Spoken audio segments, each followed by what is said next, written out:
साधू. काही लोक हे वाक्य हे प्रमाण ऐकताना असे शंका घेत असतील बरं का नवले महाराज. काही मंडळी ऐकणारी सर्वांगाचं कान करून ऐकत असताना असा प्रश्न करतील, महाराज तुम्ही अभंगाला प्रारंभ करताना पहिलं असं प्रमाण म्हटलं की कलियुगामध्ये साधू थोर आहे, पण आम्ही टीव्हीचं बटन दाबलं की साधू चोर दिसायला लागले. ऐका, वारकरी संप्रदायात चोर नाही, वारकरी संप्रदाय चोर नाही, वारकरी चोर नाही. काहींनी साधूचा वेश घेऊन वारकऱ्यांमध्ये चोरी सुरू केली आणि त्यांच्यामुळे वारकरी संप्रदाय बदनाम.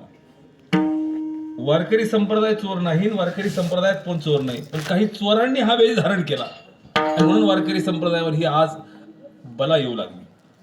पण चला, कोणतीही गोष्ट फार काळ टिकत नाही. चोरांचंही अस्तित्व वारकरी संप्रदायामध्ये त्यांचा हेतू साध्य करण्यासाठी आला असाल तर फार वारकरी संप्रदायाला त्रास होणार आहे.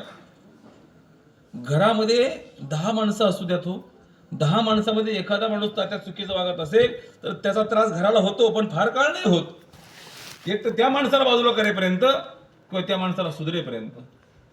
पण जबाबदारी मात्र घरावर येते. वारकरी संप्रदाय ही घर आहे आणि वारकरी संप्रदायाच्या घरामध्ये यांनी केलेलं कृत्य हे थोडंफार त्रासदायक तुम्हाला होणारच आहे. विठ्ठल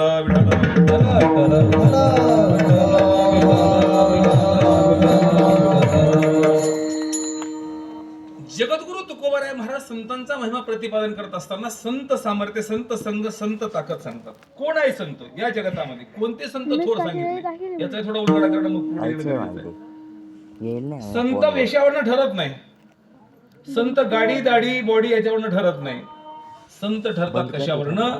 ज्ञानोबरायला विचारा 13व्या अध्यायामध्ये विश्वमौली ज्ञानोबराय सांगतात संतांचं, संत स्वतःला संत म्हणतच नाही. चातुर्य लपवी, महत्व हरपी, पिसेपण मिरवी, जगा माझी. स्वतःच्या महतीला कधी संत स्वतः सांगत नाही. या सगळ्यापासून जे अलिप्त आहे ते संत आहे महाराज. याच्या पुढे जाऊन सांगू संत संत संत नेमके कोण? आपण नेहमीप्रमाणे म्हणतो नेनती काही टाणाटुना, नामस्मरणा वाचोने.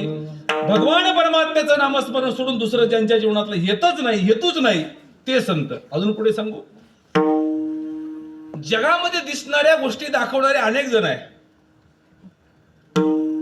जगामध्ये दिसणाऱ्या गोष्टी दाखवणारे अनेक जण आहे, पण हे जग न दिसणाऱ्या ज्या शक्तीवर चालतं ते ईश्वरी शक्तीला दाखवण्याची ताकद ज्यांच्यात आहे त्यांना संत असं म्हणतात. विठ्ठल विठ्ठल.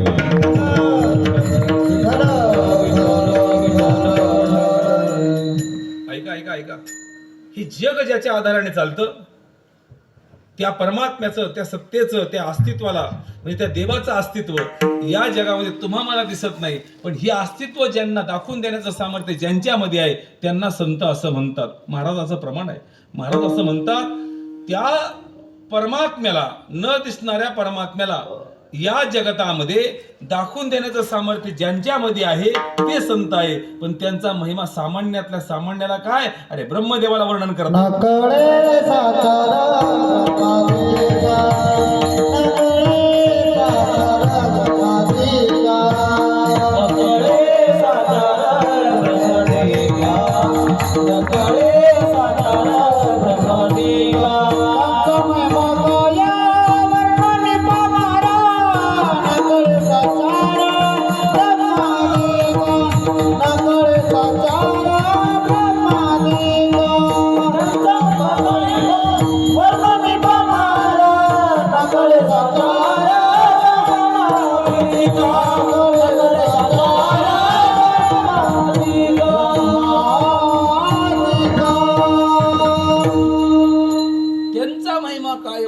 पामर. कुणाचा?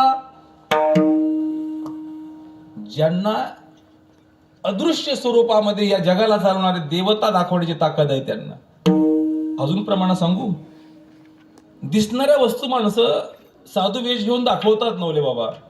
महाराजांची तुकोबारायांची प्रमाण आहे, रवी दीप हिरा दाविती देखणे, पण अदृश्य दर्शने संतांचे. अदृश्य दर्शने संतांचे, अदृश्य दर्शने संतांचे.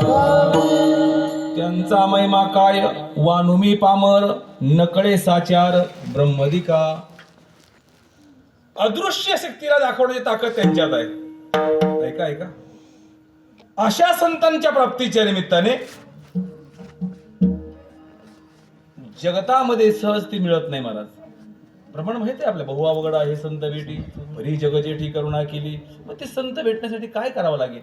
तिळ तिळ पुण्य साचा पडे, तिळ तिळ पुण्य साचा पडे, तिळ तिळ पुण्य साचा पडे, तिळ तिळ पुण्य साचा पडे. हे बहुता जन्मी घडे, तरी बहुता जन्मी जोडे, बहुता जन्मी जोडे, तरी बहुता जन्मी जोडे. नाम वाचेशी आतुडे, नाम वाचेशी आतुडे, नाम वाचेशी आतुडे, नाम वाचेशी आतुडे. समागम घडे संता,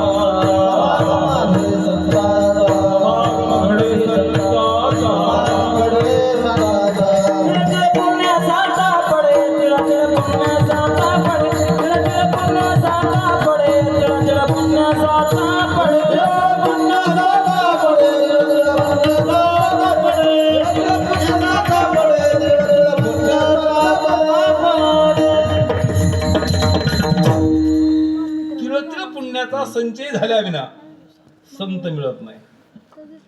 आणि ते संत प्राप्त झाले की तो लाभ प्राप्त होतो जो तुकोबराय महाराजांना अपेक्षित आहे. पण ऐका, मानवी जीवनाचं कल्याण ही संघात आहे. मानवी जीवनाचं अधपतन हेही संघातच आहे. मानवी जीवनाचा फायदा हाही संघातनच होतो, मानवी जीवनाचा तोटा हाही संघातनच होतो. माणसाचं चांगलं हेही संगतीतनच होतं आणि माणसाचं वाईट हेही संगतीतनच होतं. ज्या संगतीतनं आमचं चांगलं होतं आणि ज्या संगतीतनं आमचे वाईट होतं, ती संगत अभंगात महाराजाला व्यक्त करायची आहे. काय झालं महाराज? मोठ्याची संगत केली की माणूस मोठा होतो आणि छोट्याची संगत केली की माणूस छोटा होतो. तर त्या मोठ्याची संगत जर केली तर बिगर नंबरच्या